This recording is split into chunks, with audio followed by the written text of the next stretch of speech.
Grabar sesión para que podamos arrancar. Ya está grabando en este Ya, momento. ingeniero, Muy ya. bienvenido, John. Muchas gracias. Perfecto, gracias Andrés. Bueno, esta noche traigo un tema que es un poquito diferente a la gerencia de proyectos normales y viene construido a partir de mi experiencia profesional.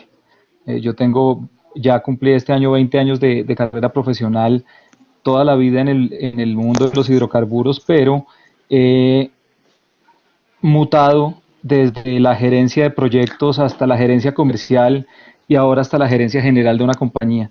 Entonces he podido, digamos que, ver cómo funcionan las diferentes áreas de las compañías y cómo puedo siempre proyectizar algunas de las funciones, ¿no?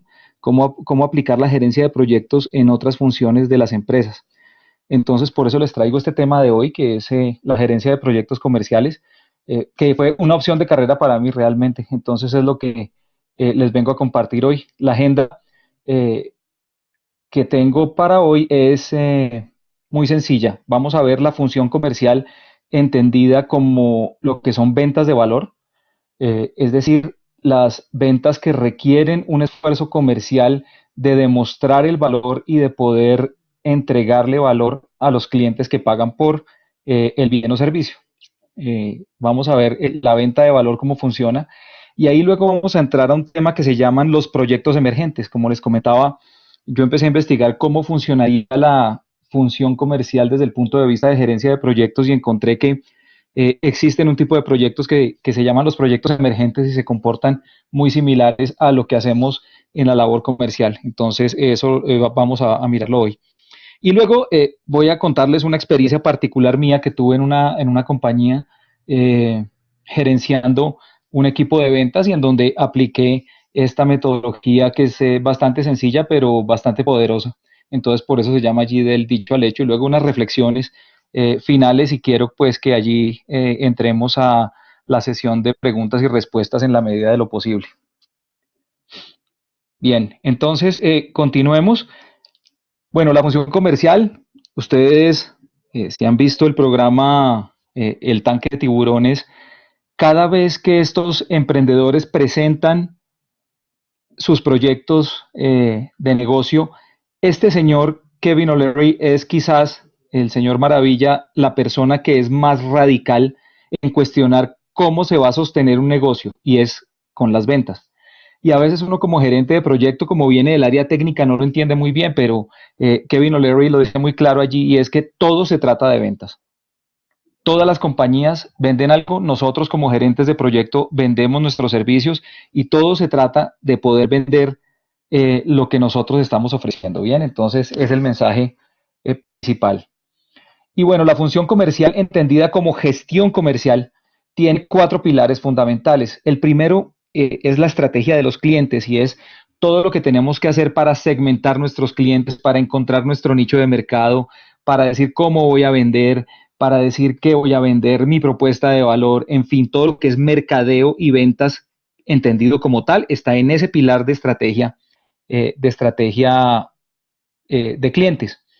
El otro, que también lo ve uno cuando es gerente comercial, es el seguimiento del servicio, porque a veces uno pensaría que ya el delivery o el servicio que nosotros entregamos en un proyecto y estamos entregando a través de una venta de valor, pues ya le corresponde a otra persona y está muy mal entendido ese punto. Necesitamos hacer nosotros mismos en la gestión comercial el seguimiento del servicio. Bien. El tercer pilar son las métricas financieras. Desde luego, cuando hacemos gestión comercial estamos pendientes no solamente de el revenue, es decir, los ingresos que estamos trayendo con las ventas nuevas, pero también todo lo que es la rentabilidad, el costo de ventas y cómo está siendo efectivamente rentable mi negocio con cada venta que yo hago. Entonces, estas métricas financieras son bastante importantes, desde luego. Y finalmente, se ha convertido en una necesidad todo lo que son los sistemas de ventas y es poder automatizar la función y el proceso de ventas. Entonces siempre tendremos un sistema de ventas que nos ayude a gestionar toda esa cadena del proceso de ventas, que son los bien conocidos CRM, o los Customer Relationship Managers de diferentes casas de software, ¿verdad? Entonces, manejar estos sistemas y todo el soporte funcional y uso de estas herramientas informáticas para la gestión comercial es también una función que está enmarcada dentro de la gestión comercial. Bien. Y luego quiero comentarles cómo es el proceso comercial usualmente en compañías proyectizadas como en las que yo he trabajado y en las que seguramente ustedes como gerentes de proyectos están involucrados. Son compañías que entregamos proyectos, que para poder vender un proyecto hay un proceso previo y que usualmente funciona como este pequeño proceso que tengo aquí bien dibujado. Y si lo vemos arriba, acá en la manito esta, pues tiene cuatro grandes cosas, ¿no? La venta como tal, luego la planeación de cómo voy a entregar el servicio, la ejecución del proyecto, ¿verdad? Y luego, eh, y luego el control y monitoreo del proyecto. Y aquí vemos en la parte izquierda de la lámina, vemos los roles. Entonces vemos el account manager, que es el vendedor propiamente dicho, y luego vienen cuatro personas que tienen roles de gerencia de proyectos en unas compañías. Esto es específicamente para una compañía grande, en donde hay todos estos roles porque se justifica el volumen de negocio, pero muchas veces en otras compañías casi que todos estos cuatro roles los hace una sola persona. Entonces quiero que seamos claros. Entonces vamos a hacerle un seguimiento a este proceso. Entonces, usualmente, ¿cómo arranca la cosa? El vendedor encuentra una oportunidad de negocio y la reporta en el CRM, ¿cierto? Luego pasa al área de proyectos y allí pues creamos el máster del proyecto en el sistema de proyectos. Posteriormente desarrollamos el estimado para que el vendedor pueda entregar su propuesta, es decir, tiene que haber alguien involucrado desde el punto de vista de gerencia de proyectos que ayude a este vendedor a que venda lo que realmente se puede vender y con los estimados correctos. Pasamos al cuarto punto, que allí el vendedor, el account manager, coge su propuesta, la termina, la entrega al cliente, cierra el negocio y todos felices, se cerró el negocio. Y luego volvemos aquí al punto quinto, al área de proyectos, en donde arranca toda la gestión de proyectos que ustedes ya están conociendo de una manera mucho más detallada. Aquí está bastante resumida, pero bueno, hay un administrador de proyectos que arma el AWS, la EDT, luego coordina el contrato, porque pues ustedes saben que el contrato es parte del acta de inicio, del acta de constitución del proyecto y posteriormente del plan general de dirección del proyecto, ¿verdad? Entonces esta persona arranca a coordinar el contrato que acabamos de firmar con ese cliente. Y luego pasamos a la gerencia del proyecto, en donde gestionamos el equipo de proyecto, verificamos requerimientos, hacemos todo el tema de alcance, planeamos nuestra línea base y a, empezamos a pasar información hacia la administración, en donde se crean todo lo que son las órdenes de compra y todo lo que es gestión de procurement del proyecto.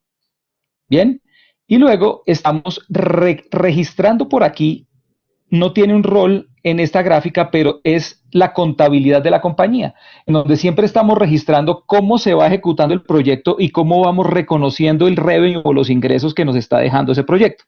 Bien, estamos registrando esto de nuevo y el gerente de proyecto siempre en ejecución, estamos revisando el desempeño del proyecto, haciendo los pronósticos mensuales del proyecto que estamos entregando, reportando los estatus mensuales, coordinando la facturación del proyecto, gestionando los cambios, y por acá hay un director de proyecto. Cuando de pronto estamos teniendo programas grandes y hay, digamos, que un director de proyecto pues está siempre revisando el desempeño del proyecto ya dentro del grupo de procesos de control y monitoreo. Esto es a grandes rasgos, ¿cierto? Entonces esto es bastante grande y uno dice, pareciera que los gerentes de proyecto tenemos que hacer bastantes cosas en una compañía como estas y los vendedores solamente hacen dos, ¿no? Crean la oportunidad y luego van, la cierran y se ganan una comisión bastante jugosa por ese proyecto. Eso fue, digamos, lo que yo pensaba cuando empecé a ver cómo funcionaba este tema. Y entonces luego encontré este número. Este número 33% no es más que el porcentaje que ganan de más las personas que trabajan en ventas respecto a los gerentes de proyecto. Y ustedes se preguntarán, ¿cómo así? O sea, realmente por lo que acabamos de ver pareciera que el vendedor no hace tanto. Los gerentes de proyecto hacemos mucho dentro de una compañía de estas, pero los vendedores ganan 33% más en promedio que nosotros. Entonces, pues yo también me pregunté lo mismo en ese momento y dije, hombre, yo sí quiero ganar más dinero y quiero empezar a ver cómo me puedo meter más en una función comercial y poder encontrar, digamos que mayores ingresos, ¿cierto? Entonces, empecé a investigar realmente esas dos tareitas que hace el vendedor, que es, bueno, sí, encuentra una oportunidad y la pone en el CRM y luego va y entrega una propuesta, cierra el negocio. Son dos cosas chiquitas y gana muchísimo más, pues no es tan sencillo. Empecé a investigar qué capacidades y qué habilidades necesita una persona de ventas y qué características clave tiene. Y entonces encontré que tienen todas estas que ustedes ven acá en la presentación, respetuoso, va más allá, tiene conciencia, escucha, es apasionado, pregunta, positivo, se deja enseñar, tiene iniciativa. Y yo también dije, bueno, pero es que esas características claves que me está diciendo, por ejemplo, esto lo dice la revista Entrepreneur, de una persona exitosa en la labor comercial, dice uno, hombre, pues los gerentes de proyectos tenemos muchísimas de esas. Quizás acá hay una que algunos no tenemos, que es que seamos agradables, pero de resto, casi todas tenemos muchísimas de estas características claves para ser exitosos en una labor comercial. Entonces dije, bueno, no estoy tan lejos, el gap no estaría tan lejos para poder mirar si puedo hacerlo.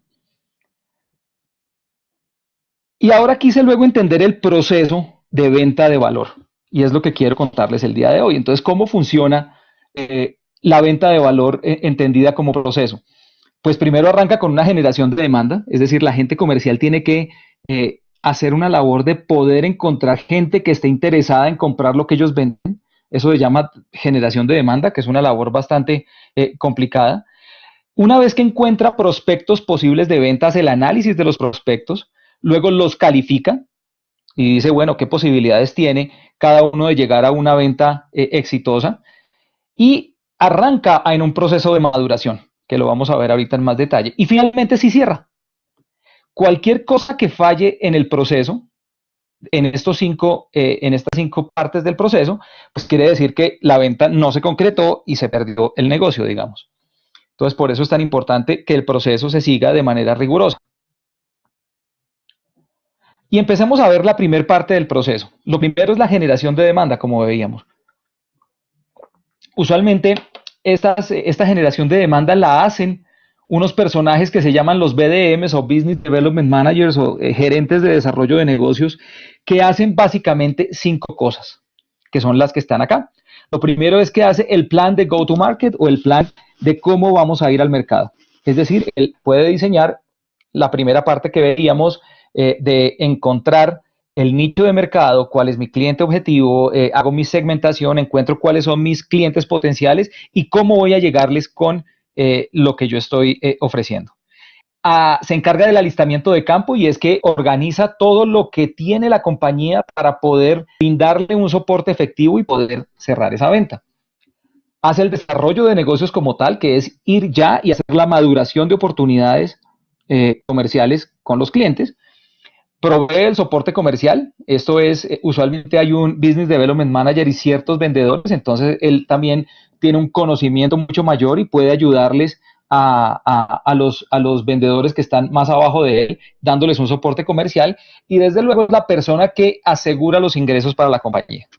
Esta persona es la que pone el cuello todos los meses o todos los trimestres con una cuota en donde se compromete a cumplirla.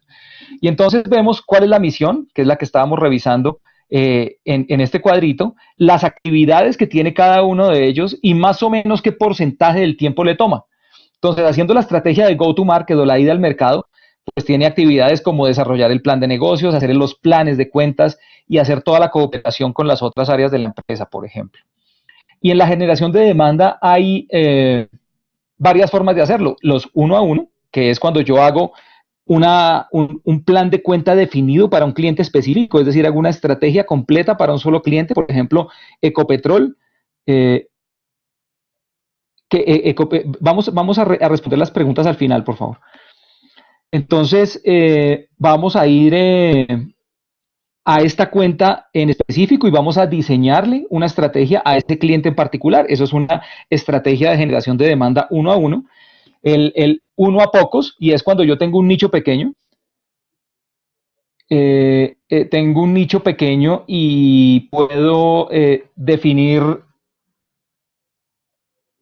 las campañas de marketing, el entendimiento de las redes de valor que tengo solamente para ese nicho en especial y casos de ingeniería de valor que son muy importantes. La ingeniería de valor es lo que nos ayuda a calcular todo lo que son retornos a la inversión de nuestros clientes, cuánto se demoran en retornar su inversión, el payback period, el periodo de pago, de repago de la plata que inviertan, se hace en cálculos de ingeniería de valor y eso nos ayuda a tener una venta más poderosa y esto es lo que hacemos en este punto para poder empezar a convencerlos.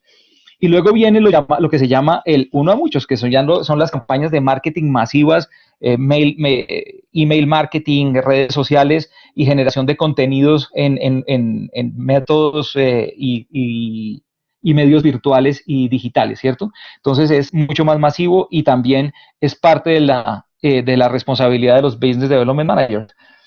El soporte comercial, que ya lo hablábamos, que es el acompañamiento y relacionamiento.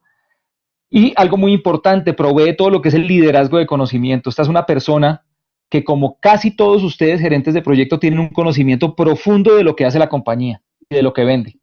Entonces son personas que pueden hacer mucho coaching, participan en comunidades técnicas, hacen publicaciones, son gente que realmente tienen un conocimiento bastante fuerte, que es lo que los clientes aprecian a la hora de querer invertir en alguna solución, ya sea tecnológica o de ingeniería o de cualquier otro tipo. ¿Vale? Entonces, esta es, digamos, lo que a grandes rasgos hace la función de generación de demanda dentro del proceso comercial, que era la primera cajita que veíamos. La segunda cajita era el análisis de prospectos. Entonces, después de que se hace toda esta labor de generación de demanda, uno empieza a encontrar prospectos reales que podrían llegar a concretarse en una venta. Y entonces aquí hay que hacer un análisis muy, muy concreto para saber de todos esos prospectos cuáles son oportunidades de verdad. Y básicamente uno lo logra contestando esas tres preguntas que ustedes ven aquí. La primera es si realmente existe el problema que queremos resolverle al cliente. Si existe el problema, ¿tenemos la solución realmente? Y si tenemos la solución, ¿por qué nos comprarían? Es lo que deberíamos respondernos en este punto. Si tenemos respuestas concretas a estas preguntas, es una oportunidad que efectivamente es una oportunidad viable para poder empezar a trabajarla y poder llegar a concretarla en un cierre, ¿vale? Digamos que cuando estamos haciendo generación de demanda, eh, la teoría dice que por cada tres oportunidades que yo encuentro, tres prospectos que yo encuentro en la generación de demanda, solo una se convierte en una oportunidad real. Entonces, por eso siempre estamos hablando que deberíamos encontrar oportunidades que se llaman un 3X, ¿no? Si quiero vender 100 pesos, debería encontrar 300 pesos en prospectos. La tercera caja es ya la calificación de esas oportunidades. Entonces ya me contesté las preguntas, ya supe que efectivamente esta es una oportunidad real y entonces lo que tengo que hacer es calificarla para poder dedicarle recursos y cómo voy ahí sí a efectuar un plan y a ejecutar un plan que me ayude a cerrarla. Entonces lo primero que uno tiene que hacer es contestarse 4 preguntas y es si el cliente tiene un evento convincente. Es decir, por ejemplo, si mi negocio es vender software de ERP, y mi cliente tiene la necesidad por la ley colombiana que tienen que pasarse obligatoriamente a las normas internacionales financieras, ¿cierto? A las IFRS o a las NIF, tiene que hacerlo y no tiene un software, efectivamente ese cliente tiene un evento convincente que lo obliga a comprar. Es importantísimo la inteligencia que se haga al interior de los clientes para poder saber si efectivamente hay un evento convincente que nos apalanque la venta. El segundo es, desde luego, que si tiene un presupuesto asignado. Muchas veces nosotros nos desgastamos y las compañías se desgastan tratando de vender algo y el cliente no tenía la plata. Le hubieran podido invertir millones a ese cliente, pero el tipo no tenía el dinero para comprar. Y a veces a uno le da pena o le da vergüenza preguntarle a la gente si tiene la plata para comprar, pero es de las primeras cosas que hay que hacer. Recomendación, siempre preguntar si tienen el presupuesto para comprar lo que nosotros estamos ofreciendo. El tercer punto es si conocemos el proceso de compras. Las compañías, y más cuando estamos hablando de soluciones de valor como esta, tienen procesos de compra complejos, tienen procesos de procurement con muchas fases de aprobaciones, muchos comités previos, muchas fases de maduración de proyectos para poder comprarlos. Tenemos que tener la capacidad de conocerla muy bien antes de calificar una oportunidad. Y finalmente, conocemos la organización que puede decidir la compra. Es decir, sabemos quiénes son las personas que toman la decisión, sabemos quiénes adentro de esa compañía son influenciadores que me van a ayudar a que este negocio se dé en algún momento. Entonces tengo que tener claramente un buying center o una organización adentro de ese cliente que yo la conozco perfecto y sé quiénes toman las decisiones, quiénes me ayudan, quiénes son los enemigos de la venta. Y si ustedes ya son duchos en gestión de stakeholders, pues es lo que hacemos en identificación de stakeholders de proyectos, ¿cierto? Es básicamente eso. Bien, y bueno, y antes del cierre viene la maduración, que también es lo más parecido a un proyecto. En esto hacemos un plan, este es de hecho un snapshot de un proyecto que yo estaba manejando. Es realmente qué tengo que hacer para concretar esa venta. Y es realmente un proyecto. Allí hay actividades, tiene recursos, tiene tiempos, tiene restricciones, tiene riesgos. Se gestiona esa maduración como un proyecto. Entonces, ustedes ven acá, ahí está bastante pequeño, pero es exactamente lo que les digo, es qué actividad vamos a hacer, cuál es la salida esperada que yo necesito, que es lo más parecido al cumplimiento de requisitos, como qué entregables voy a darle al cliente para poder hacerlo. Es decir, si tengo que hacer una prueba de concepto, si tengo que llevarlos a un evento en Estados Unidos, si tengo que invitar a cenar a alguien, si tengo que hacer una presentación, si tengo que hacer qué para concretar esa venta, si tengo que presentar el RFP, la licitación, cuándo se presenta, quién la prepara, es todo un proyecto, ¿no? Eso se hace en la fase de maduración, una fase crítica que una vez que uno sabe que tiene una oportunidad y es calificada como de alta probabilidad de cierre, la maduración tiene que ser gestionada como un proyecto de manera muy detallada. ¿Bien? Y finalmente viene el cierre, en donde tiene puntos básicos. Aquí obviamente estoy siendo bastante generalista, pero tiene estos puntos principales. Lo primero es que debemos hacer una preparación antes de sentarnos a cerrar un negocio. Es decir, un análisis de intereses, estrategias de cierre, estrategias de poder negociar, cuáles son mis puntos de resistencia, cuáles son mis alternativas. Tengo que tener una preparación bien clara de eso. Usualmente luego se entra en una discusión con el cliente antes del cierre, hay una clarificación de los objetivos que queremos lograr, tanto el cliente como nosotros, y finalmente hay un negocio que debe siempre propender por un escenario gana-gana, ¿cierto? Entonces, estrategias de negociación, creación de valor y todo este tipo de cosas en cierre de negocios. Finalmente llegamos a un acuerdo y muy importante, tenemos que lograr las acciones de oficialización. Y esto es lo más parecido cuando ustedes están en su grupo de procesos de cierre, cuando estamos cerrando nuestro proyecto o nuestra fase de proyecto, es casi lo mismo, si ustedes se ponen a pensar en esto. Hay una clarificación de objetivos, si todo lo que yo entregué, lo que yo debía entregar está entregado, si lo que yo estoy cobrando por eso era lo que se estaba esperando y llegamos a un acuerdo y finalmente hay una oficialización que en el caso de los proyectos es nuestra acta de cierre del proyecto, en este caso es o la orden de compra o la firma de un contrato. Pero como ustedes ven, cada vez hay más similitudes con lo que nosotros conocemos como proyectos, ¿cierto? Entonces ahí ya les di un barrido bastante rápido, pero bastante puntual en todo lo que es el proceso de venta de valor.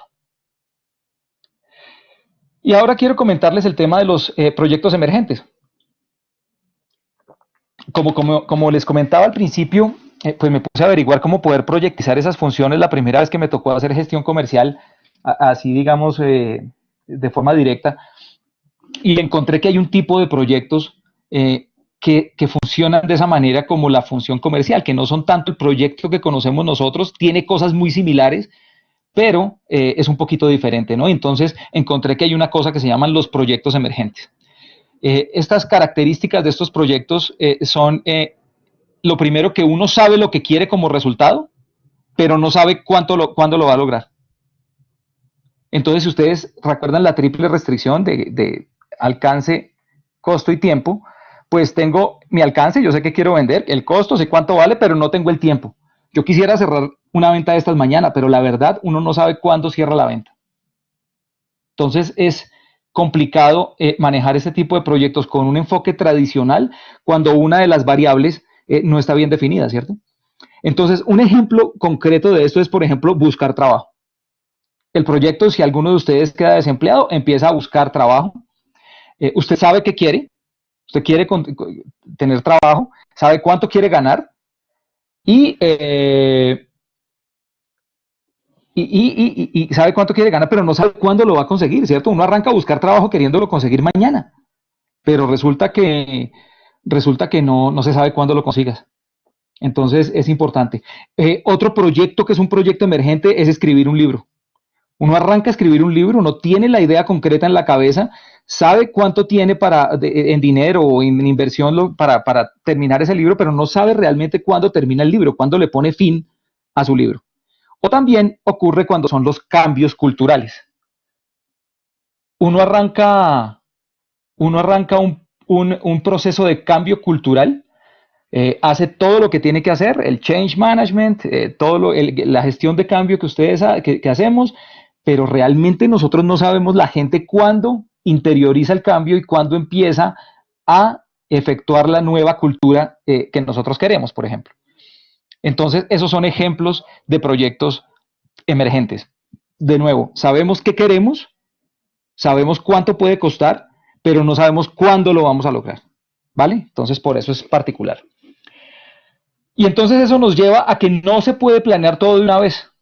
Tenemos que hacer pequeñas planeaciones pequeñitas, ¿cierto? Estar haciendo planeaciones pequeñas y aunque podemos describir la totalidad del proyecto, podemos decir, sí, yo quiero hacer esto, quiero llevar a esta venta, quiero vender 100 millones de dólares, pero sabemos que vamos a tener que volver a planificar en la medida que el proyecto avanza. No hay nada más variable que una venta.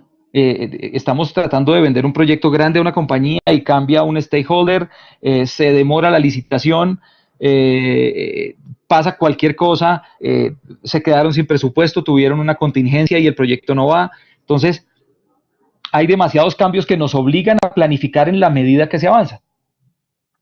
Entonces, es importante saber que las cosas van a cambiar. En proyectos emergentes, estar absolutamente conscientes que todo va a cambiar. Cualquier cosa va a cambiar en cualquier momento. Pero también lo más importante es que deberíamos nosotros saber que podemos tomar ventaja de las oportunidades en el camino. En ese camino hay cambios, pero son cambios que pueden llegar a ser bastante positivos. Y ya vamos a verlo ahora.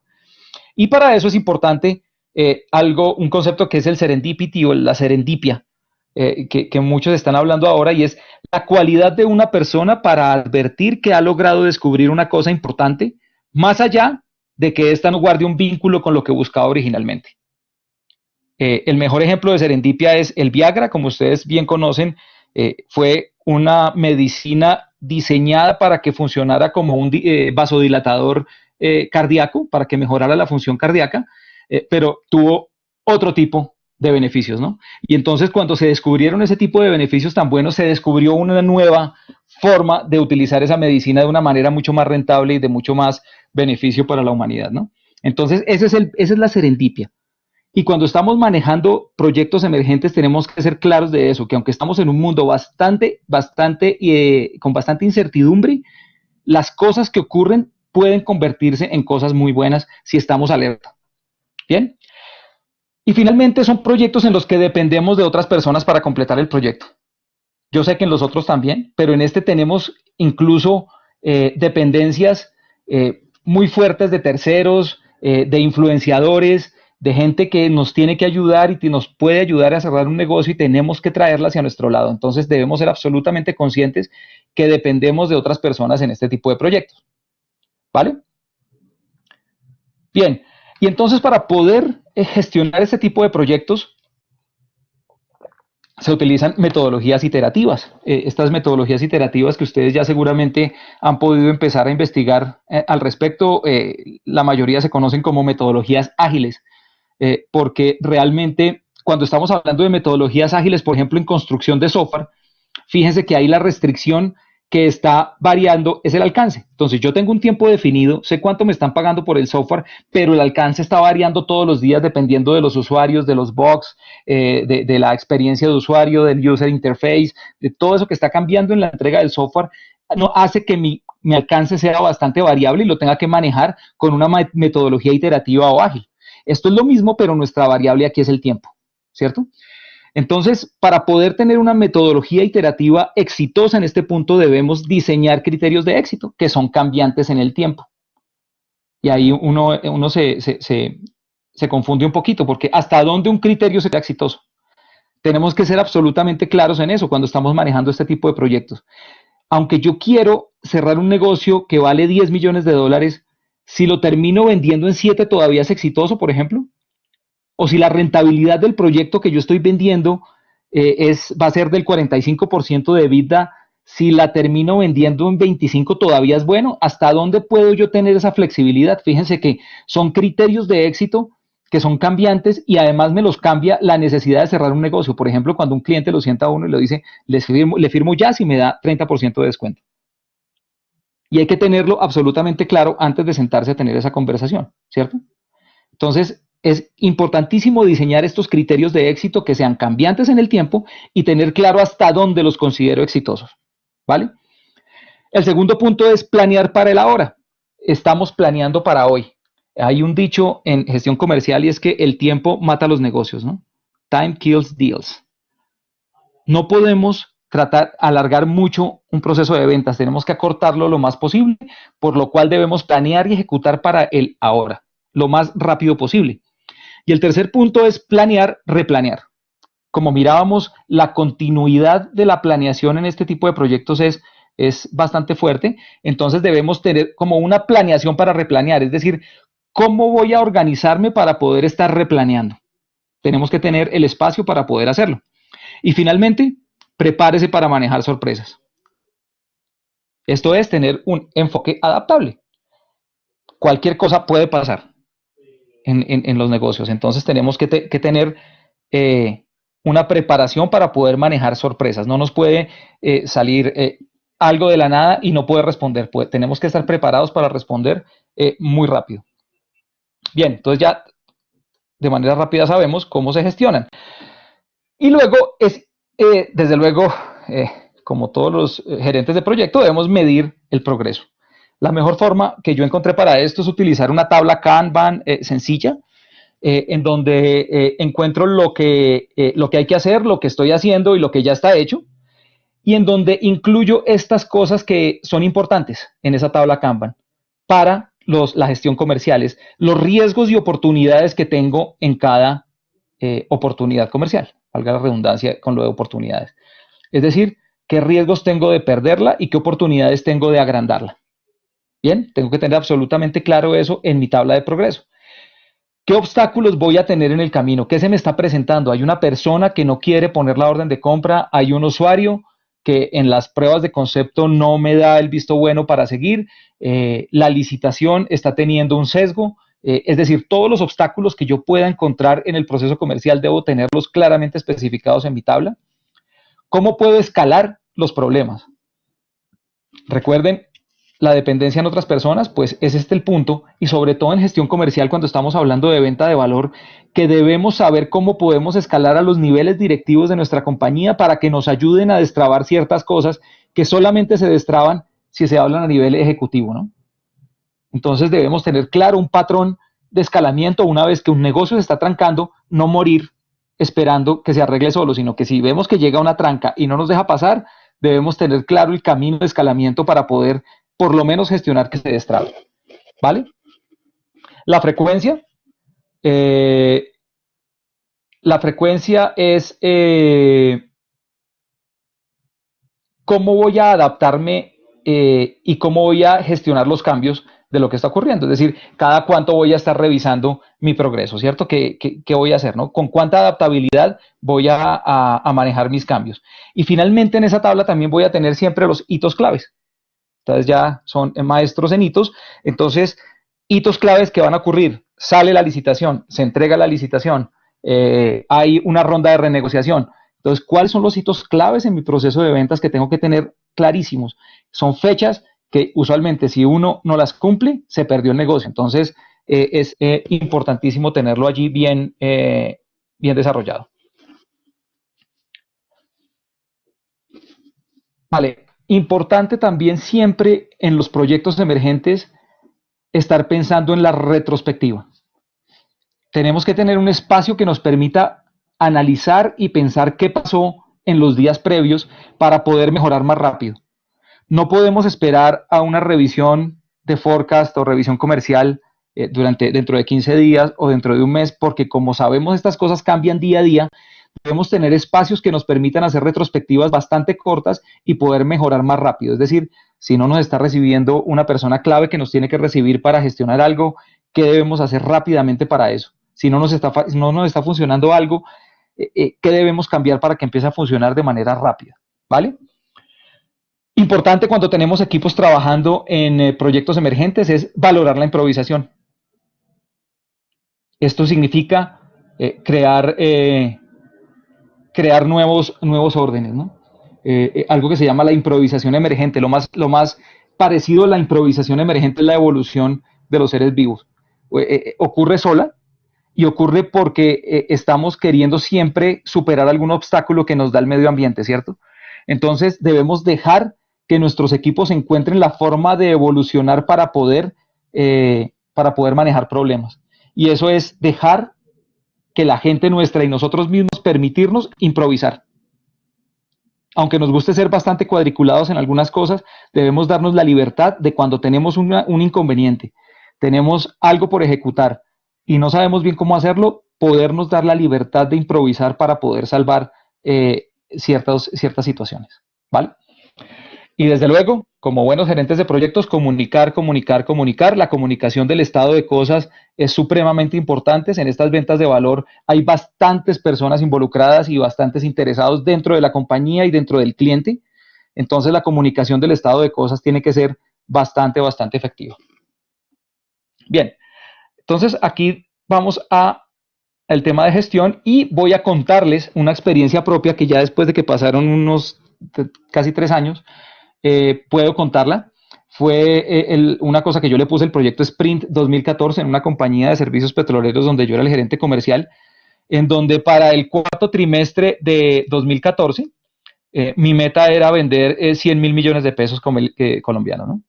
Entonces teníamos una meta bastante fuerte para poder lograr esa meta y mi equipo eran 2 Key Account Managers, es decir, 2 personas que me manejaban las cuentas claves más importantes del mercado y 2 especialistas de ventas, que eran personas que se especializaban en una tecnología o en un servicio específico.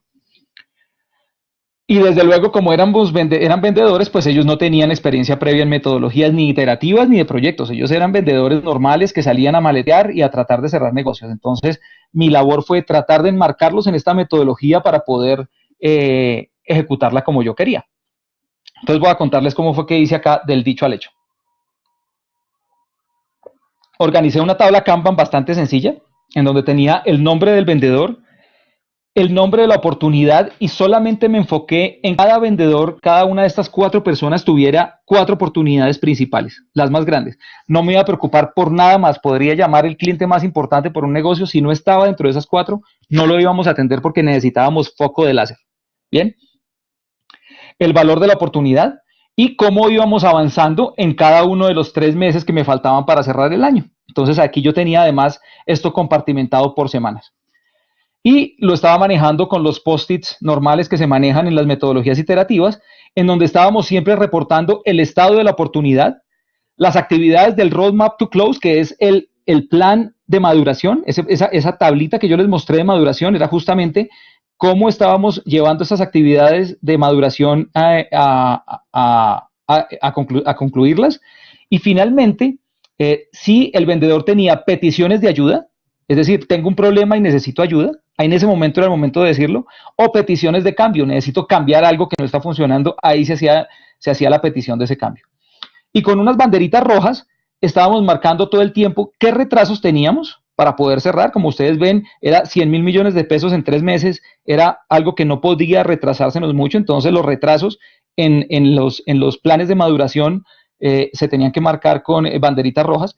Los obstáculos y también si había aparecido algún riesgo importante en la oportunidad, lo marcábamos con una banderita roja.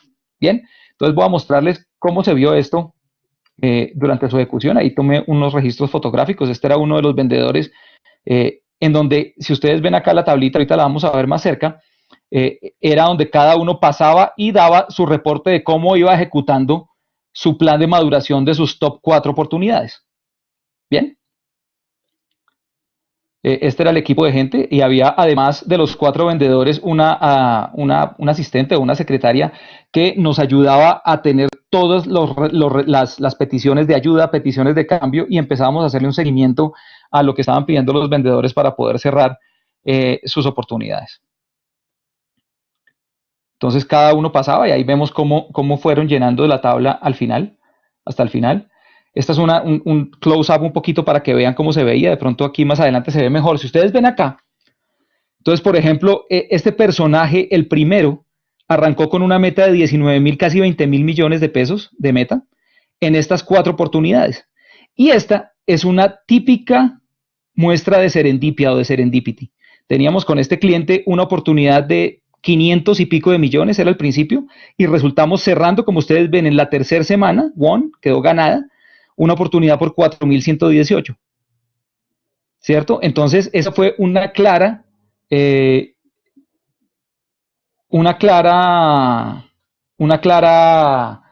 muestra de poder estar mirando las oportunidades, ver cómo cambian y estar mirando siempre cómo crecerlas. Entonces pudimos encontrar esa oportunidad y crecerla de 500 a 4.000. Entonces fue un caso bastante bueno.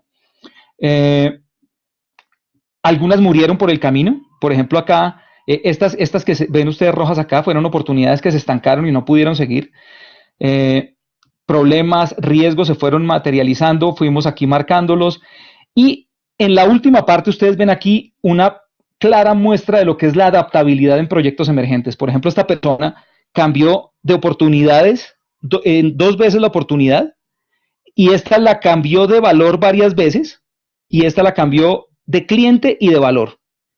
Finalmente era una persona que debía vender, si no estoy mal, 4.200 millones de pesos, terminó vendiendo 6.193.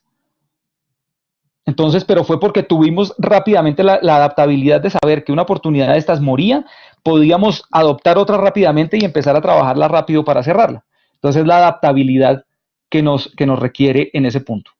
¿Bien? Bien, entonces, las reflexiones finales, y ya me están diciendo que tenemos que entrar a la fase de preguntas, pues, es claramente que para mí sí fue una opción de carrera, y que además la gerencia de proyectos me ayudó muchísimo, y en la compañía donde estoy siempre proyectizo toda la función comercial y funciona bastante bien. Esto nos ayuda a pensar en que debemos crear nuestro propio futuro y nuestra propia ruta de carrera, no pensar que debemos seguir un camino de gerente de proyecto normal todo el tiempo. Y esto nos ayuda a evitar la comoditización de nuestra profesión como gerentes de proyectos. Es decir, podemos en un momento ser gerentes de proyectos técnicos, luego pasar a ser gerencia de proyectos comerciales, volver a lo técnico. O sea, debemos evitar que se nos comoditice y pase lo que estamos viendo, que a veces quieren pagarle sueldos irrisorios a nuestros gerentes de proyectos, ¿no? Entonces, pero eso parte de nosotros, de luchar por generar más valor a las organizaciones en donde estamos, ¿no? Recuerden que a uno le pagan por cuánto dinero les trae a las compañías. Entonces, es el mensaje final y las reflexiones finales que yo quería compartir con ustedes, muchachos. Entonces, bueno, creo que terminamos a tiempo para las preguntas. Abramos a sesión de preguntas, por favor, gracias. Oka, John, muchísimas gracias. Muy interesante el tema. Vamos a iniciar con las preguntas de Gilio. Bueno, él dice, más o menos qué tiempo toma el desarrollo completo del proceso. Me imagino que es acerca del proceso de ventas, de cómo montar la plataforma para uno poder iniciar la venta de proyectos. El proceso completo es que depende, como en todo lo de proyectos, depende. Montar un proceso comercial en una compañía que no tiene nada es mucho más fácil, porque ustedes lo pueden adaptar, digamos que a la medida, apenas tomen la responsabilidad, pueden adaptarlo bastante rápido. O sea, montar un proceso de ventas de este estilo puede ser cuestión de unos 3 meses. Si ustedes ya llegan a una compañía donde ya tiene un proceso de venta rígido, que funcionaba de otra forma, es difícil y van a tener que entrar en una fase de cambio mucho más radical, ¿no? Entonces, depende. Yo he visto cambios que duran 3 meses y otros que duran 2 años y no se han terminado. Ok. ¿Estos se pueden asociar a la economía naranja? Ay, Dios, ahí yo lo único que sé de la economía naranja es que uno de los candidatos está hablando de eso, pero yo no sé qué es la economía naranja, no he leído sobre eso, entonces no podría decirte. Ok, bueno, dice Gilio, yo trabajé con el modelo Kaban, pero no recuerdo manejar el tema de escalamiento. Sí, es que digamos que el término Kanban en tablas hay muchos, ¿no? Es básicamente una tabla de seguimiento. Lo importante en este tipo de proyectos emergentes es que sí podamos tener dentro de la tabla o dentro del seguimiento que nosotros hacemos la posibilidad de tener un proceso de escalamiento. Y si ustedes recuerdan, lo decía ahí con las banderitas rojas, una persona que necesitaba ayuda o escalamiento tenía que ponerlo en rojo y eso quedaba como una actividad mía como gerente comercial para poder ayudarle a quitar el problema que tiene o el inconveniente que está teniendo esa persona para poder ejecutar su plan de maduración. Pero es importantísimo que en proyectos emergentes haya formas en donde la gente, uno, pueda pedir ayuda y dos, la persona superior a estos miembros de equipo sea responsable de ayudarles a mover bloques en el camino, ¿no? A bloqueos en el camino, quitarles cualquier cosa que les pueda bloquear el camino, es mi responsabilidad ayudarlos. Ok, muchas gracias. Bueno, yo tengo una pregunta. Yo trabajo en el área de ventas Uh -huh. y me inquietó mucho el tema de cómo financian, o sea, cómo venden el modelo de negocio para financiarlo. Si normalmente uno asegura al cliente 50% de anticipo, 70%, si es un cliente nuevo, pues uno 100%. Ahí me generó la suma de números. ¿Cómo lo hacen? Otra vez, depende. Pero tu pregunta específica es el número de qué otra vez, perdóname. No, ¿cómo financian el proyecto? O sea, ¿cómo vamos Ah, a, ¿cómo bueno, final? Ah, sí, ya. Bueno, lo mismo, depende de la compañía. Hay compañías que tienen flujo de caja, entonces ese sería el mejor de los escenarios. Si nosotros tenemos flujo de caja para financiar el proyecto, pues hace parte digamos, la inversión de la compañía. Y si no, es parte de la ingeniería de valor que nosotros le presentamos a los clientes cuando queremos mostrarles, digamos que el sentido de caso de negocio que tiene la oportunidad, eh, que necesitamos un financiamiento, es decir, necesitaríamos anticipos o préstamos o ese tipo de cosas para poder empezar a mover el proyecto, pero como tú dices, tienes razón, si no hay el flujo de caja, la única forma es con anticipos ok, o con deuda, ¿no? sí, sí. Bueno, tengo otra pregunta. ¿El desarrollador del negocio es el último en cerrar el descuento con el cliente final? Otra vez, depende de cómo esté organizado digamos que tu organigrama comercial y tu forma de manejar los temas comerciales en las compañías. Donde yo he trabajado es el desarrollador de negocios que va con el account manager y acuerdan el descuento final. A veces tiene que haber también un nivel de escalamiento que el único que lo firma es el CEO o el gerente general de la compañía, ¿no? Y cuando hay casas matrices tiene que ir al gerente regional en Houston o donde sea a que apruebe un descuento que va más allá de lo que teníamos pensado originalmente, ¿no?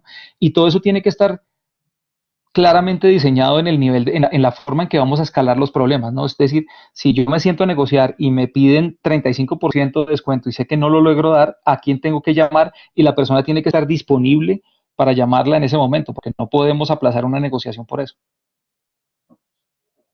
Cierto. Bueno, yo no tengo, perdón, yo tengo 10.000 preguntas, pero pues ya se nos acabó el tiempo. Muchísimas gracias por tu participación. El webinar Con estuvo gusto. súper interesante, pues me gustó mucho personalmente. A mis compañeros les agradezco que nos colaboren con la encuesta. Si las preguntas quedaron resueltas, si tienen más preguntas, por favor nos las hacen llegar, que nosotros con gusto las compartiremos con John. Sí, decirles que pues aquí están mis datos de contacto, mi email de la universidad y está ahí mi perfil de LinkedIn. Si me quieren aproximar y escribirme, pues con gusto, ¿no? Estoy a la orden. Ok, muchas gracias a todos por su participación. Bueno, gracias. Gracias, feliz noche.